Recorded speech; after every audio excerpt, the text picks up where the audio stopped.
appeler sur scène celui qui est notre invité d'honneur ce soir. Alors à 22 ans, il monte sa première boîte. À 25, il monte une SS2I.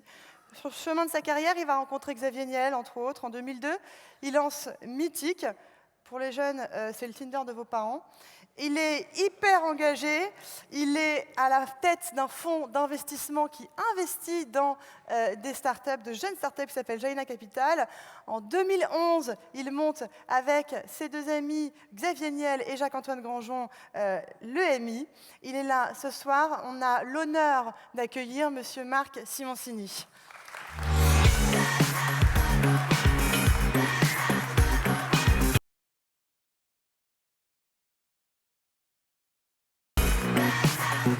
Bonjour Marc.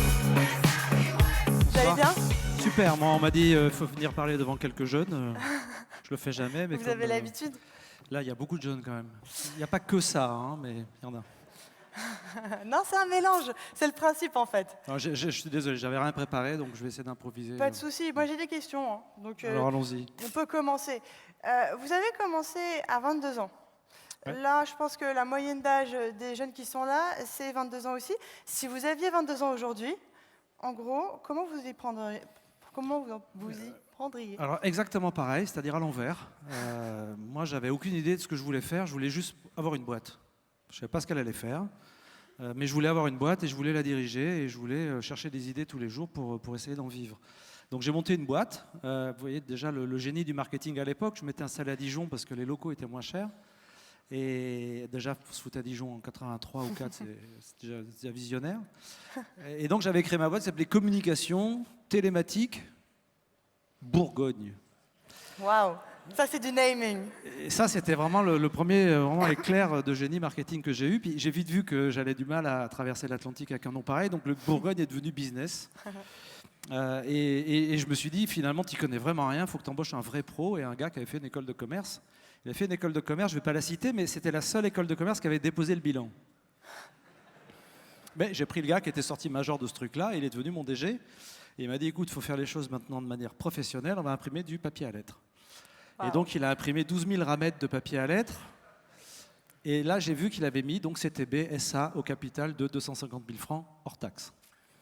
Et là j'ai dit, c'est mal barré, parce que moi je ne sais pas ce que je veux faire comme métier, et mon DG il colle le capital hors taxe, mais j'ai quand même continué, ça m'a pris 11 ans, et pendant ces 11 ans-là, j'ai cherché des idées, des projets, des clients, et puis un jour, Internet est arrivé, ça m'a permis d'exploser. Donc ce que je veux dire avec cette histoire, c'est que finalement l'important, c'est pas tellement le but, c'est pas là où vous voulez arriver qui est important, c'est le chemin, c'est ce que vous allez devoir faire, c'est ce que vous allez vivre au jour le jour, pour peut-être qu'un jour, pour les plus chanceux d'entre vous, parce que la chance c'est un facteur déterminant, peut-être qu'un jour, vous aurez la chance de réussir quelque chose de super, ou en tout cas, même si c'est pas gros, qui correspond à ce que vous voulez faire au fond de vous. Voilà, ce qui compte, c'est l'expérience et c'est le voyage plus que l'arrivée. C'est le voyage, beaucoup plus le voyage que le but. Ouais.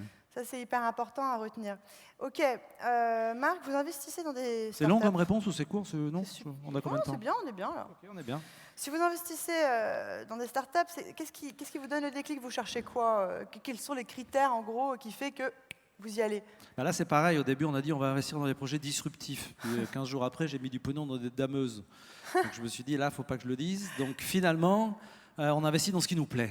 Voilà. Et ce dont on a envie de s'occuper, ce qu'on a envie de suivre, ce qu'on a envie d'aider. Donc, l'instinct, le coup de cœur? Ouais, la passion, franchement, c'est vital. Vous ne pouvez pas, soit vous montez une boîte, soit vous les financez, soit vous êtes un pur financier, vous regardez des bilans et pourquoi pas, mais ce n'est pas comme ça qu'on est, parce qu'on est des entrepreneurs.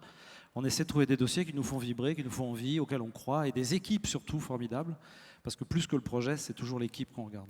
C'est ça, donc en fait, vous regardez plutôt l'humain, en fait. C'est les gens qui comptent.